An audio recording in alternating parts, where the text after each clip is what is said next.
TDP అధినేత ముఖ్యమంత్రి చంద్రబాబుది 4.5 పైచిలుకు దశాబ్దాల రాజకీయ అనుభవం.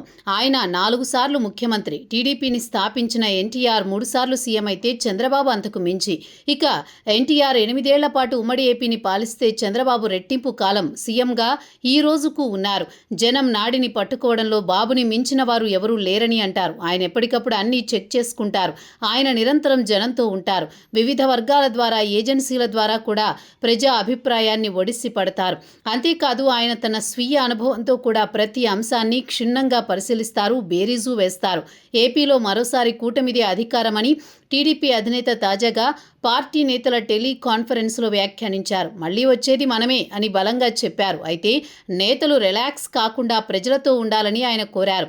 అయితే బాబు ఇంత నిబ్బరంగా ఎలా చెప్పగలుగుతున్నారు అన్నదే ఇప్పుడు చర్చగా సాగుతోంది. బాబు ఊరకే మాట్లాడరు.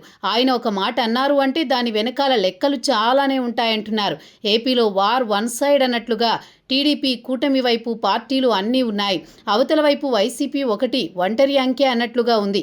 రేపటి రోజున పెరిగిన అది వైసీపీకే నష్టం తప్ప కూటమికి కాదని కూడా బాబు అంచనా వేస్తున్నారంటున్నారు. వైసీపీ 2014 నుంచి 19 మధ్యలో పెద్ద ఎత్తున దూకుడు చేసేది. ప్రతి అంశం మీద జగన్ నేరుగా జనంలో ఉంటూ పాల్గొనేవారు. అదేవిధంగా ఆయన పోలవరం పాదయాత్ర చేశారు. అలాగే దీక్షలు, అనేక అంశాల మీద జనంలోనే ఉంటూ గట్టిగా రియాక్ట్ అయ్యేవారు. ఇక అసెంబ్లీలో కూడా గట్టిగానే వైసీపీ తన వాదన వినిపించేది. తొలి 3 ఏళ్లు అసెంబ్లీలో జగన్ వర్సెస్ టీడీపీ అన్నట్టుగా ఉండేది. ఇవన్నీ జనంలో భారీ ఇంపాక్ట్ చూపించాయి. ఇవి జరిగిన తర్వాతే జగన్ పాదయాత్రకు సిద్ధపడ్డారు. దాని మీద మంచి స్పందన లభించింది. టీడీపీ అధినాయకత్వం విశ్లేషణగా ఉందంటున్నారు. ఇక వైసీపీ ప్రస్తుతం 2024 నుంచి ప్రతిపక్షంలో ఉంది. ఆ పార్టీ చరిత్రలో ఎన్నడూ లేని విధంగా 11 సీట్లు మాత్రమే వచ్చాయి. దాంతో అసెంబ్లీకి రావడం మానుకుంది.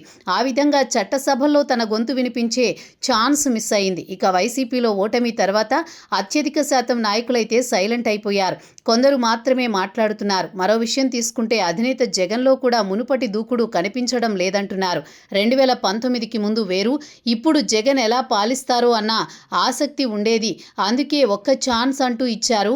టీడీపీ హైకమాండ్ ఆలోచనగా ఉంది. ఇప్పుడు వైసీపీ పాలన చూశారు కాబట్టి ఆ మోజు ఉండదని కూడా భావిస్తున్నారు. మరోవైపు పట్టణ వర్గాలు, న్యూట్రల్, మేధావులు, విద్యావంతులు ఇంకా వైసీపీకి దూరంగానే ఉన్నారని టీడీపీ వైపు నుంచి విశ్లేషణగా ఉంది అంటున్నారు.